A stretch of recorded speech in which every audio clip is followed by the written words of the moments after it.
time is no longer near. It is in fact here. The host is seated with Voxcaster prepped. The guests are ready with data slates and codexes in hand. Recorded on an undisclosed planet just outside the heart of the Imperium. Lock and load your bolters and sharpen your chompas. Stratagem is about to begin.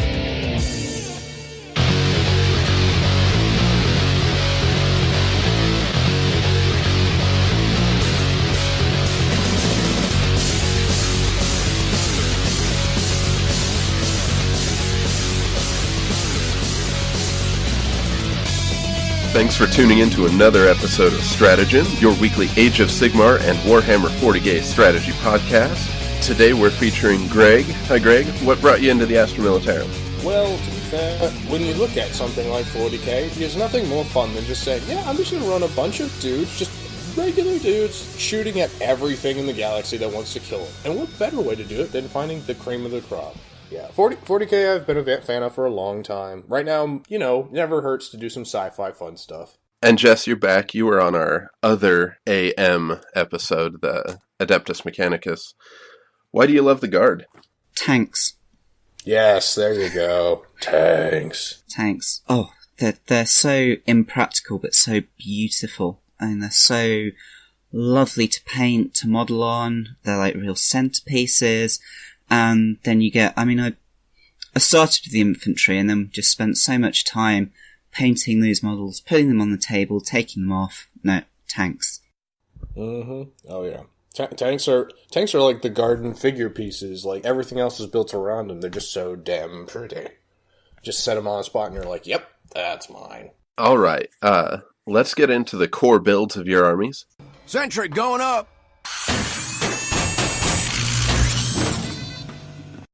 Jess, what is your favorite regiment, and what are you bringing as the core of your force? So, at the moment, Talon is everything I'm about. It's got movement, they've got advancing, they've got moving in from the side. I must admit, I've just had a delivery of Praetorian models I managed to find on eBay, and they're probably going to go in as a Mordian infantry group, but Talon's really where it is. So at the moment, Vanquishers for HQ because you're benefiting from that additional point of ballistic skill. And especially with the grinding advance now, that's 2 shots with your damage. Beautiful. Absolutely beautiful. Especially with all vehicles now being these big wound sinks. It's nice to have something that can really knock them out. It's kind of one of those things where most people will go, okay, why do these weapons deal multiple damage? Your damage doesn't carry over in 40. And then you just drop like a tank on the table and they're like, oh, that's why. That needs to die. Plus, I know Tyranids are skulking around somewhere waiting to come back. All right, Greg, what's your favorite regiment, and what's the core of your army looking like? All right, so I'll admit I'm a bit of a softie for the concept of dropping dudes in. But I don't have the money for a Forge World, so the Elysian Drop Troopers are off the table. So in this case, I'm going for the Militarum Tempestus. That's right, ladies and gentlemen, I'm looking at the elite dudes here. The other thing produced by the Skull of Progenum outside of Commissars. And the core concept of them is simple. Everything outside of their transports can drop into the battlefield. Anywhere. As long as it's more than 9 from an enemy. So that gives them very much of that tactical flexibility of, I can only have, say, half of my models on the board, then I can bring in the rest of the cavalry, so to speak, wherever I need them to. Also, they happen to be fielding weapons that are great for making everybody pause, because AP-2 on weapons is a little scary for a lot of people. Yeah, for your base gun, that is terrifying. The base gun that only costs like 1 point, and then you got 9 points per model. That means for like 10 points, you get a decent dude that can drop in, also gives him a fairly... It's not a very strong gun, but oh my god, if it wounds, it hurts. I've seen a full salvo of Militarum Tempestus literally obliterate a Space Marine scout party in the first opening salvo because the dude decided to put him in open field, and it was not a good idea on his part. Even with that low strength, because of the AP value, they're a significant threat to tanks. I mean, you can grind wounds off vehicles even. Yeah, they've got some nasty stuff, coupled with the fact that a 10-man squad of these guys has potentially the ability to take 4 special weapon choices. Which, I'll go into this a little bit later with, like, why you choose certain weapons, but you put something like, say, the plasma gun on them, which, BT dubs, plasma guns for Militarum Tempestus are rapid-fire weapons. So if you do first-rank fire, second-rank fire, that's potentially 4 shots with a plasma gun within half range. Oh, that's mean. Excellent, excellent. Let's get into the Get Ripped section here. I don't know if you heard me counting. I did over 1,000. You have your ubulus muscle that connects to the upper dorsimus. It's boring, but it's part of my life. I'm just going to grab this shirt if you don't mind. Just watch out for the guns.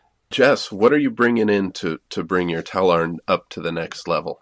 Right. Well, I say the FAQ has recently dropped, so suddenly I'm having to rethink it a bit. It was going to be we're going to roll in the side with a bunch of Lehman Russ and a tank commander.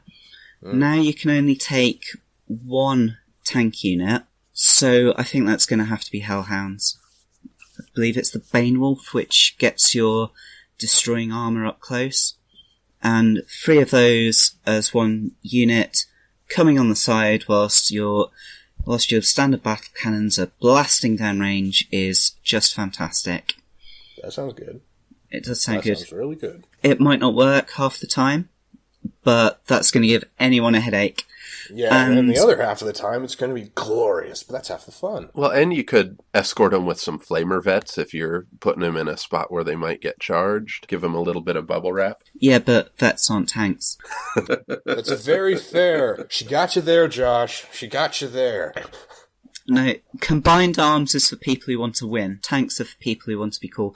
But no, if you're looking at taking up to the next level, you've got your grinding advance on your Punishers. That's 40 shots down range. And with the Talarn order to get around behind them, you can pop out of cover. 40 shots down range, nip back in. Ouch. God, that's some, like, Tau tactics right there. It's unkind, it's mean, and it's fantastic. Well, you're in the Guard, so who's to say you're supposed to be nice? Nice ain't standard issue. It's 40k, there are no good guys. Of course, if you're doing this, don't forget to upgrade with your track guards. Otherwise, you're going to find your movement stopped, but, oh my god, 10 points. And no matter how many wounds you've got, you're still at your full movement. Especially with the Talarn orders laughing. And then if you whack your augur away on your vanquishers, that's 10 points for a reroll once a battle. I like what you're doing there. That's awesome.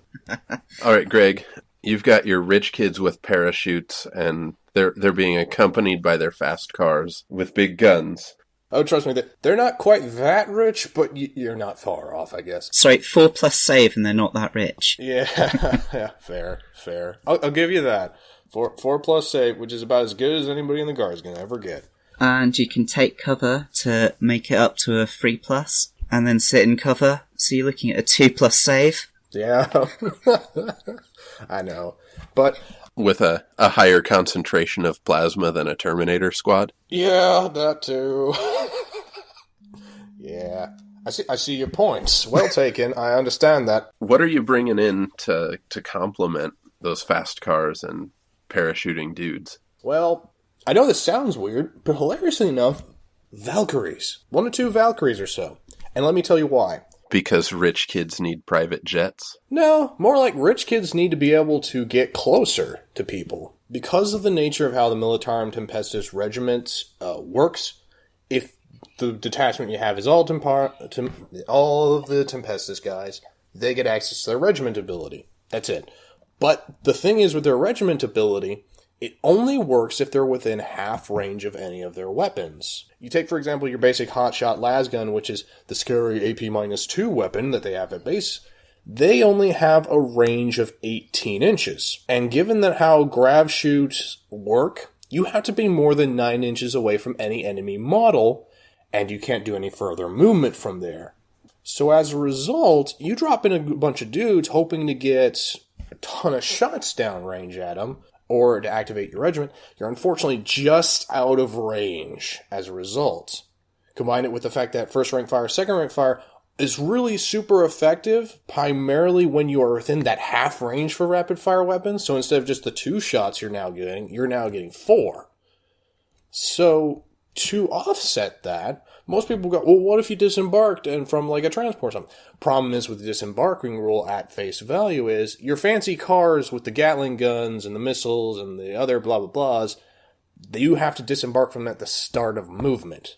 So you don't get to move forward until your next turn and then disembark, so to speak. So I found a way around this actually. The Valkyrie. Or playing Steel Legion. Yeah, well, the idea, yeah. Well, the idea in this case was to go, okay, one detachment is just Astra, the Militarum Tempestus, but then you have an additional attachment of flyers for the Valkyries. Just, you don't need a lot of them, just maybe 1 or 2 for the particular one. And since they have a 12 model capacity, you throw in a squad of dudes, as well as, say, like, a couple other dudes, just extra. But the idea is, because of how the Valkyrie works, it has its ground shoot deployment, which allows it that any models that are embarked on it to disembark while it's moving, instead of normally at the beginning of movement. And given that it has at base a minimum 20 to 45 inch movement, if it's not hovering, this means a Valkyrie can get across the battlefield pretty darn quickly, and then at any point in that line that you moved it, you can drop all the dudes that you have on board. Granted, you have to pretty much do a kind of like the same check you do when a vehicle explodes, in the sense you roll a d6 and on any ones, that model in particular slain, that sort of thing. So there's a chance it might not go super well. If all else fails and you only have like so much far that you need to get, you can just have the vehicle go into hover mode. It still has a 20-inch range. It's as long as you don't move more than 20 that you don't have to worry about the dangerous check, if you will. Because unfortunately, grav insertion at that speed is not exactly super safe. But from there, because you've disembarked and landed, so to speak, you're still able to move with your Militarum Tempestus guys. So say your squad of 10 Scions that just deployed out of the Valkyrie are now able to move forward and get closer within half range. And then as a result, they get the combination of any other orders they've had from any of the guys nearby them, as well as their regiment tactic, which gives them any 6s on those hits or extra shots additionally. And then also on the fact that if you've done first rank fire, second rank fire, that's 4 shots per rapid fire weapon within half range. Any 6s are generating extra hits. And when you have stuff like hot shot volley guns and plasma guns, as well as also your typical las guns, that's some blistering fire. And then top it on fact that you've also got the Valkyrie nearby providing air support. So yeah. I think I've changed my mind. I want to do Militarum Tempestus now. And it's hilarious, because all you have to do is just add, literally, you just take a basic Militarum Tempestus detachment, and you just throw a couple Valkyries on the side. It's a bit of a point investment, but as a result, it gives you tactical flexibility. It takes a small disadvantage of their design and goes, hey, because we're willing to go through this hoop, you get this. Well, you are paying a Valkyrie tax a little bit, but the Valkyrie is an alright thing in its own right. They're not terrible. Oh yeah, and considering that they now have, and this is actually something I double checked on, in the new Codex, they actually get a bonus to their ballistic skill, so it goes from 4 up to technically 3 up when they go into hover mode, of all things. So they go kind of from defense mode, in when that they're flying fast, harder to hit, to more offense mode when they go hover and then you just shoot at stuff easier. Which I found kind of cool, actually. That actually encourages people to kind of switch between the two for tactics. I'm liking that quite a bit. I think a splash of Militarum Tempestus could be strong in almost any army there. Oh yeah, the Tempestus have the ability of tactical flexibility. You don't have to build a full army of them, just even having a few on the side, so to speak. But when you do, they can pay dividends. They've got solid weapons. I mean, better than most guard units, but solid in comparison to other armies. They've got a good bit of punch, and just their ground shoot insertion factor allows them to steal objectives that normally would take multiple turns to get to. Allows you to get a little bit of a tactical edge. I'm liking it. Yeah, it would really benefit from a few tanks. Yes, that's definitely true. I'll give them that. The closest thing the Militarum Tempestus have as far as tanks